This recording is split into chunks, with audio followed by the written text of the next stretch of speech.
Le marché de la station 9 était toujours animé. Les commerçants se disputaient les prix, les machines ronronnaient, et les extraterrestres criaient. Les gens marchaient rapidement, portant des outils, des fils et des fruits étranges. Cependant, personne ne prêtait attention à la petite silhouette assise tranquillement près de la pile de déchets. La silhouette était extrêmement mince, avec un corps qui ressemblait plus à des os qu'à de la chair. Ses cheveux étaient emmêlés et couverts de poussière. Ses yeux ne croisaient jamais le regard de quiconque, et elle ne mendiait ni ne parlait, se contentant de rester là avec le tas d'ordures derrière elle. Une paire de garçons aliens riches passèrent, l'un d'eux lui lança une canette en métal en riant. La canette s'écrasa contre son épaule avant de rouler plus loin, mais elle ne broncha pas, elle s'était habituée à l'odeur. Cette chose n'est plus vivante, juste une ombre, dit l'autre garçon. Ils ont ri et sont partis, mais ensuite quelqu'un s'est arrêté, des bottes lourdes ont résonné sur le sol métallique. Un homme est resté immobile, ses yeux n'étaient pas froids comme ceux des autres, ils étaient humains, fatigués mais gentils. Il portait une combinaison de mécanicien sale et ses mains étaient rugeuses à cause du travail. Il la regarda, elle ne leva pas les yeux. Il s'est accroupi. « Ça va ?» demanda-t-il doucement. Elle serra ses genoux plus fort. « Va-t'en » murmura-t-elle. L'humain ne bougea pas, il regarda autour de lui, tout le monde les ignorait. « Je peux te trouver quelque chose à manger, dit-il. »« Non, répondit-elle rapidement, ne gaspille pas de nourriture pour moi. » Il plongea la main dans son sac et en sortit un. Il posa une barre protéinée à côté d'elle et dit, « Tu n'es pas obligé de la manger maintenant, mais elle est à toi. » Elle fixa la nourriture, mais elle s'abstint de la toucher. Elle avait appris à ne pas faire confiance à la gentillesse, alors elle lui demanda doucement, « Pourquoi es-tu encore ici ?» Il répondit, « Parce que tu as l'air d'avoir été seule trop longtemps. » Ses lèvres tremblèrent, et elle n'avait pas parlé à quelqu'un depuis des jours. Elle ne pouvait même plus se souvenir combien de nuits elle avait dormi à côté des ordures. « Tu ne comprends pas, murmura-t-elle. Je suis sale, je suis inutile, honteuse, et j'appartiens ici. » Il fronce les sourcils, et elle demanda, « Qui t'a dit que tout le monde ici est seul et sans abri ?» L'expression de l'humain était empreinte d'une véritable inquiétude plutôt que de pitié ou de dégoût. Il s'appelait Jess, et il se présenta comme un mécanicien qui répare les choses cassées. La femme cligna des yeux, ce qui le fit se demander si elle était réellement cassée ou si elle attendait simplement d'être réparée.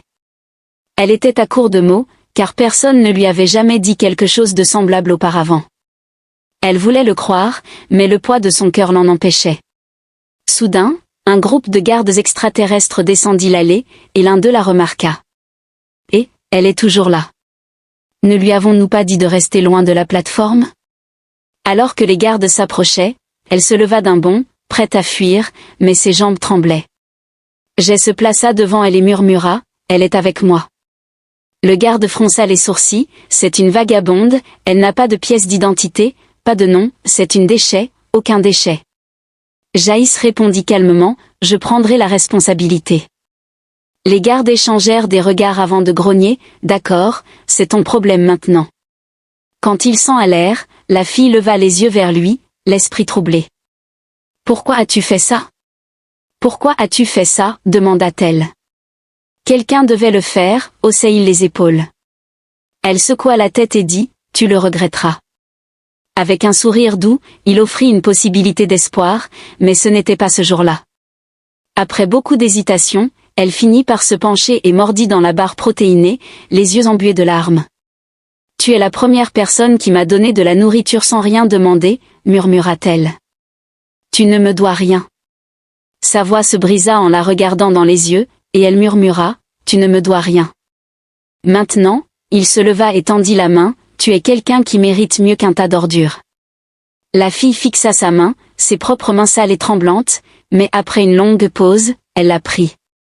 Pendant ce temps, à l'intérieur de l'atelier de Jaïs, sur un banc en métal, ses mains continuaient de trembler malgré la chaleur et le calme relatif de la pièce. L'air était chargé de l'odeur de l'huile et des étincelles, mais elle ne pouvait pas décider si elle devait rester immobile, se recroqueviller ou s'enfuir, elle n'avait jamais été dans une pièce sans craindre Jaïs. Il se contenta de déambuler dans l'atelier, inspectant diverses pièces et s'essuyant les mains. Il s'abstint de lui poser des questions ou de la fixer d'une manière qui la mettrait mal à l'aise.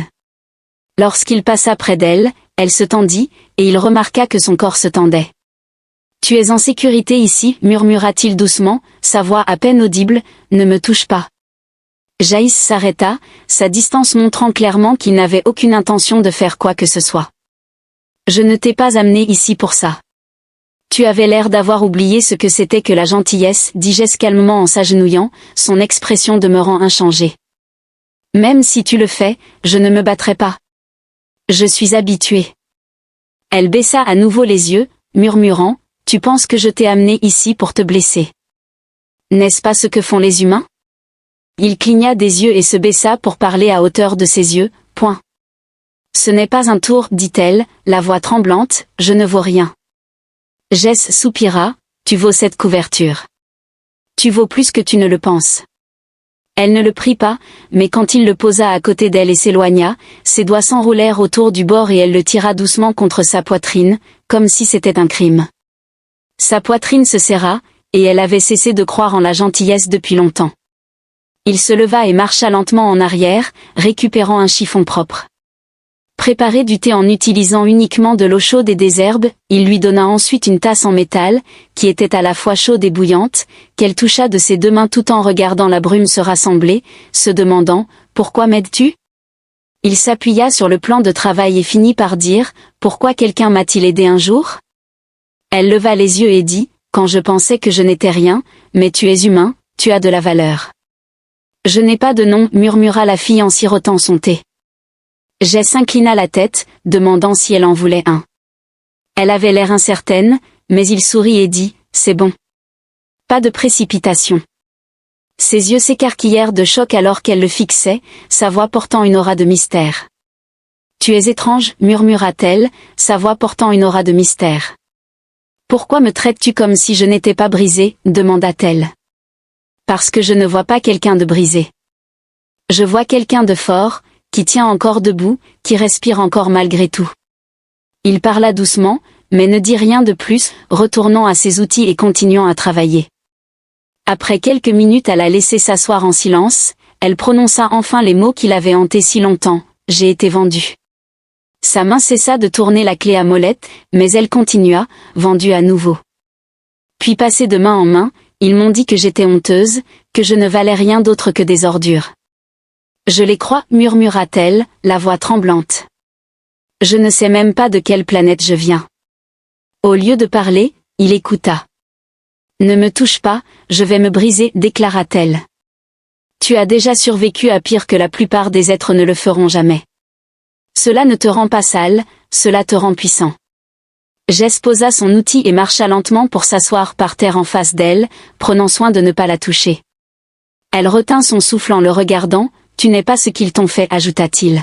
« Tu es qui tu choisis d'être ensuite. » Dans ce studio paisible et douillet, bercé par une couverture volée et accompagnée d'une humble tasse de thé, elle parla pour la première fois, « Je veux être quelqu'un d'autre. » Une douce lumière dorée filtra à travers le petit panneau de verre au sommet de l'atelier, diffusant une lumière matinale apaisante. La fille se réveilla, encore enveloppée dans la couverture familière que Jess lui avait offerte. Enroulée dans un coin de la pièce, à côté d'un assortiment de coussins usés, c'était l'endroit le plus sûr où elle avait jamais dormi. Jess, déjà bien éveillée, travaillait sur un générateur flottant, ne faisant que le bruit le plus léger en la regardant, hochant la tête, puis reportant son attention sur sa tâche. D'un mouvement lent et rassurant, elle se redressa, tenant fermement la couverture autour d'elle. Il ne dit rien, ne lui posa aucune question, et prépara plutôt un petit déjeuner simple, du pain simple, des fruits mûrs, et une tasse de quelque chose de chaud. Il posa l'assiette sur la table à côté d'elle avant de se détourner une fois de plus, lui laissant la liberté de choisir. Après quelques minutes à l'observer, elle se dirigea vers la table, s'assit et mangea. C'était la première fois depuis des années qu'elle ne se sentait pas comme un objet sous le regard de quelqu'un.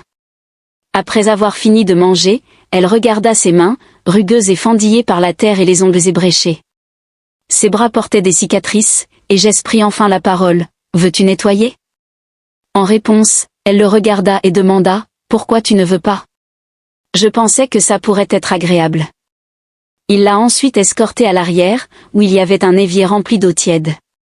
Il la laissa seule avec un doux savon et un miroir. En regardant son reflet, elle réalisa que la fille avait l'air fantomatique, avec des yeux fins, des cheveux creux et un visage méconnaissable. Elle ouvrit l'eau et la laissa couler sur ses doigts, ressentant une sensation étrange et oubliée.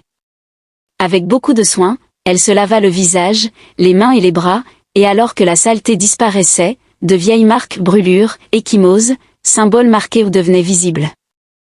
Elle s'arrêta, touchant une brûlure sur son épaule, et un souvenir lui revint en mémoire. Dans la cage, elle se souvenait du feu. Elle ferma les yeux, les rouvrit, et continua à fixer son reflet. Jess resta silencieux, mais il ne put s'empêcher de remarquer que son visage s'était éclairci et que sa posture était devenue moins craintive. Elle avait également attaché ses cheveux avec un fil de fer, qui, bien que imparfait, lui appartenait en propre. « Je peux aider », dit-elle doucement. Il haussait un sourcil, mais ensuite il sourit et lui offrit une petite planche en métal et un chiffon de nettoyage. Elle s'assit par terre et commença à travailler, ses mains tremblant au début. Avec une concentration inébranlable, elle essuyait chaque pièce comme si c'était de l'or. Jess observait depuis le coin, émerveillée qu'elle traite la tâche avec tant de soin, comme si c'était sa raison de vivre.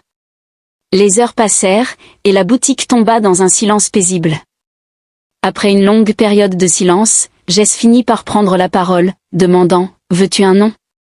Elle leva les yeux vers lui, confuse, puis murmura « Un nom, tu as dit que tu n'en avais pas. » Jess hocha lentement la tête, comprenant. Peut-être qu'avoir un nom ne dépend pas de ce que les autres prennent, mais plutôt de ce que tu te donnes à toi-même.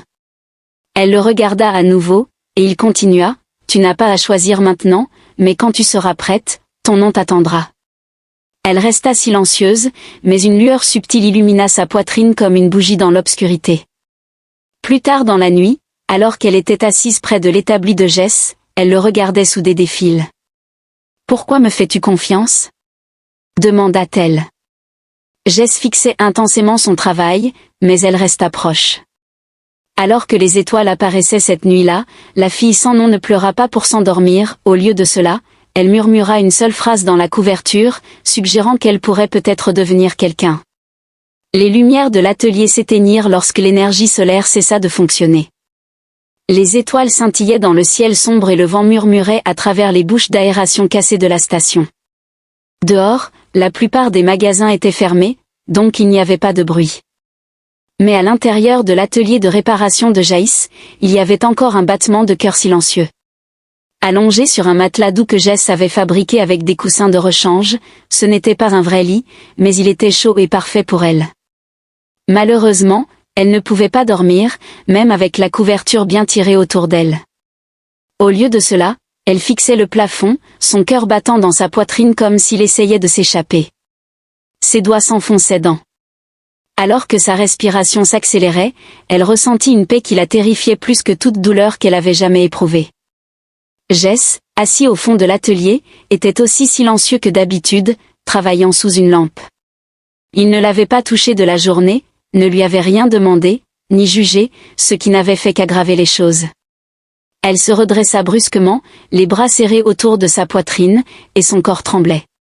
Elle ne voulait pas pleurer, surtout devant les autres, mais elle ne pouvait s'empêcher de laisser échapper une série de sanglots fragiles, douloureux comme un barrage qui se brise. Elle mit sa main sur sa bouche pour se taire, mais Jess le remarqua, il ne dit rien et l'évita.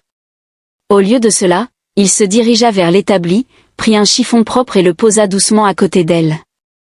Elle fixa le chiffon, sanglotant de plus en plus fort. Elle pleura pour les fois où il lui rasait la tête comme un animal de compagnie, lui disant que son corps n'était utile que lorsqu'il était silencieux. Elle pleura pour les fois où elle avait supplié pour de la nourriture, seulement pour être repoussée. Elle pleura pour l'enfant qu'elle avait. Jess fit un petit feu dans la chambre de chauffage, s'assit à côté et tapota l'espace à côté de lui. Elle hésita, mais finit par le rejoindre alors que le feu crépitait doucement. Il lui passa une tasse en métal avec un liquide chaud, juste de l'eau chaude, et dit que cela l'aiderait à calmer ses nerfs. Elle la prit, et il demanda pourquoi elle faisait toujours cela. À un moment donné, elle avait des yeux brillants et était curieuse avant que le monde ne la ruine. Il fixa le feu, le cœur lourd de chagrin. Il avait perdu une sœur, une jeune femme semblable à toi, qui avait disparu lors d'un raid sur notre navire. Malgré les recherches dans tous les systèmes disponibles, on m'a dit qu'elle avait probablement été vendue ou pire. Je n'ai pas pu la sauver, et sa voix est sortie comme un murmure quand elle a dit « Je suis désolée ». Jess secoua la tête et dit « Tu n'es pas elle ». Mais quand je t'ai vue assise dans la terre, j'ai pensé « Et si quelqu'un l'avait aidée comme ça ?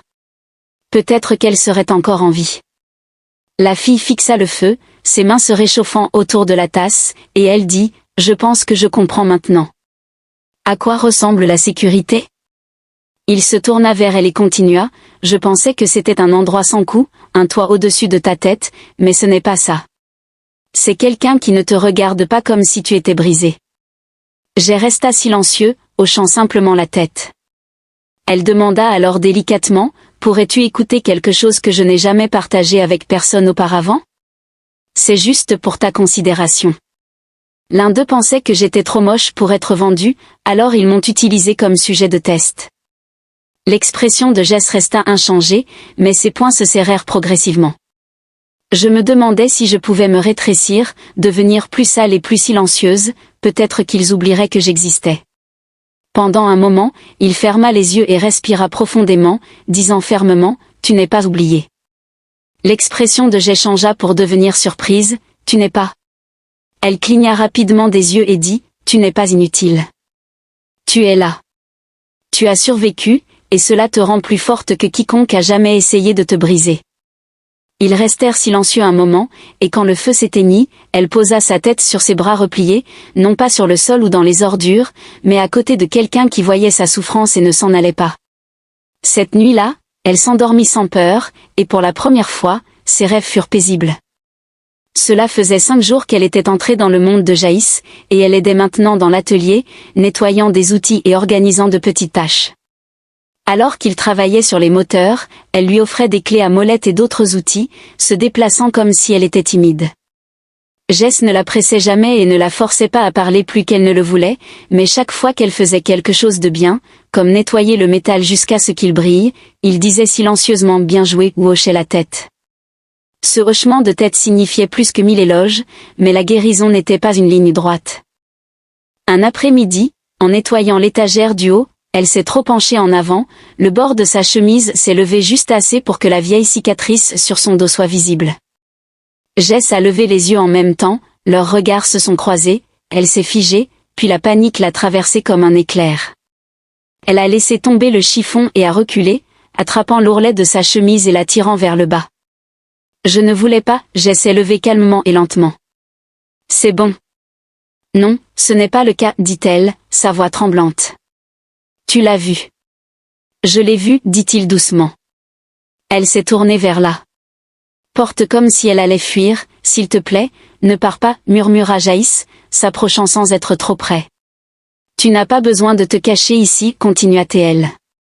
Sa poitrine se serra en poing, et ses mains étaient une cicatrice. Cette marque, il l'appelle un teint brusé, cela signifie que je suis sale, bonne à rien, dit-elle, sa voix à peine audible. J'ai vu des soldats avec des marques pires, des marques qu'ils ont gagnées à la guerre, les porter avec fierté parce qu'ils... Plus tard dans la nuit, elle s'assit près de la bobine de chauffage avec un miroir dans les mains. Elle se tourna légèrement et regarda son dos. La marque était toujours là, brûlée dans sa peau comme une signature cruelle, mais maintenant elle voyait autre chose, la peau guérie autour, des muscles qui avaient repoussé plus fort, et le fait qu'elle était toujours debout. Elle cligna des yeux, et il dit, « Ce n'est pas une honte, Marc, c'est une cicatrice de survie. » Cependant, elle ne s'enfuit pas, elle ne parla pas non plus pendant un bon moment. Elle le toucha doucement et murmura, « Tu ne m'appartiens plus. » Jess, derrière elle, posa un petit morceau de tissu sur la table. Curieuse, elle le retourna et demanda, « Est-ce un bandage pour le dos quand la douleur se réveille ?» Jess la regarda alors et dit, « Tu as pensé à ça pour moi. Tu fais maintenant partie de cet endroit. Je veille sur ce qui m'appartient. » Elle hésita, mais il insista, souriant doucement.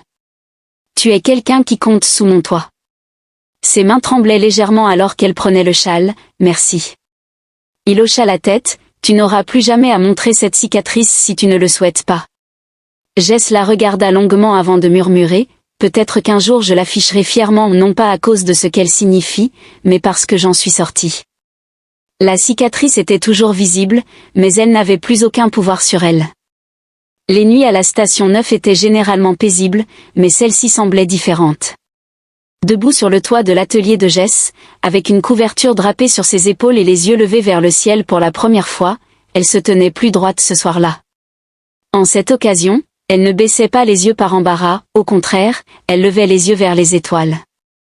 Jess, qui se tenait à ses côtés, semblait perplexe, elle murmura « Je n'ai jamais vu les étoiles de cette façon auparavant. » Jess secoua la tête, disant « Non, vraiment. Je pensais toujours qu'elles appartenaient aux gens avec des vaisseaux, des noms et de l'importance. » Jess sourit doucement et dit « Elles appartiennent à quiconque ose rêver. » Jess se tourna vers Jess, suggérant que peut-être, elle avait raison, et que les étoiles lui appartenaient. Avec cela, son cœur atteignit de nouveaux sommets. Chaque jour après cela, elle se levait silencieusement et se dirigeait vers le travail.